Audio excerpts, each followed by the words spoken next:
અહીં એક નવી ધ્યાન ખેંચનારી વ્યવસ્થા જોઈ. આપણે ત્યાં જેમ વાળ કપાવવાના, દાઢી કરવાના સલૂન જે હોય છે આપણે ત્યાં,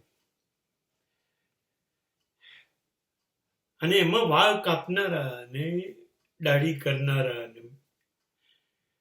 પુરુષો હોય છે, અને જેમાં જંગલિયત વધુ હોય છે.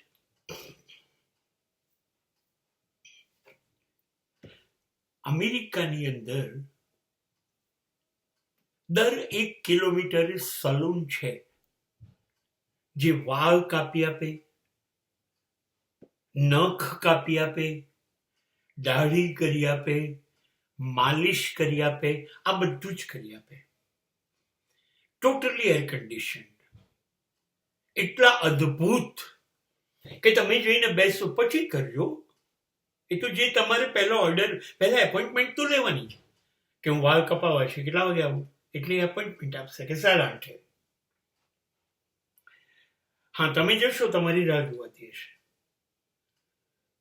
પણ તમે વાળ કપાવવા બેસો એ પહેલા તમને એક શાનદાર કોફી આપવામાં આવશે.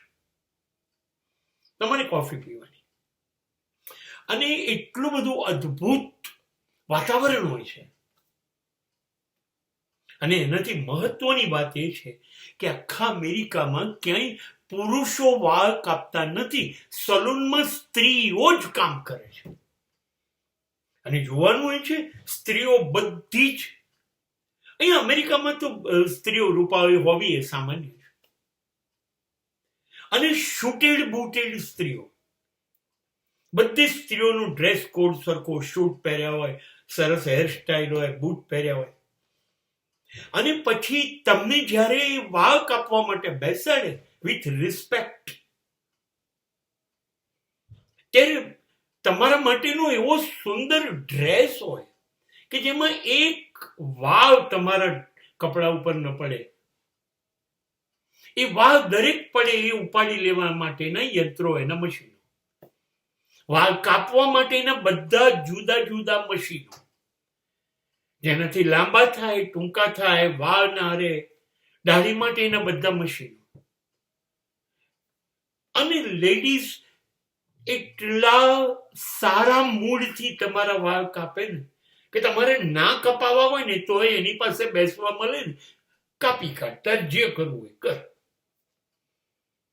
એ માલિશ પણ એટલા પ્રેમથી કરે.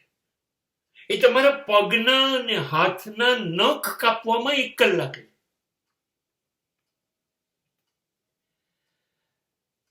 અને આ સ્ત્રીઓ 4 કલાકની દરેકની નોકરી હોય. એનો અઠવાડિયાનો પગાર 1.5 લાખ રૂપિયા હોય.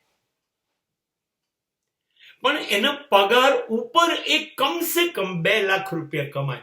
જે વાળ કાપે ને એને ગિફ્ટ આપે, ટીપ આપે, અને એ 2 લાખ આવે. એટલે વાળ કાપતી છોકરી એ મહિને 15 લાખ રૂપિયા કમાતી હોય ભારતીય ચલણના. અને એટલું બધું સિસ્ટમેટિક કામ થાય છે. આ કલ્પના બહારનું દ્રશ્ય છે કે તમારે કોફી પીવાની, વાળનું પેમેન્ટ કરી દેવાનું, કામ પત્યા પછી, અને ત્યાર પછી તમને એક ચોકલેટોનું પેકેટ ગિફ્ટ આપવામાં આવે. આપણે કઈ હું નથી ખાતો ને, ઘરે બાળકો માટે લેતા જજો. તો અહીં જે કંઈ નવું જોઈ રહ્યો છું એ હું એની વાત કરી રહ્યો છું, જે મને પુષ્કળ ગમે છે.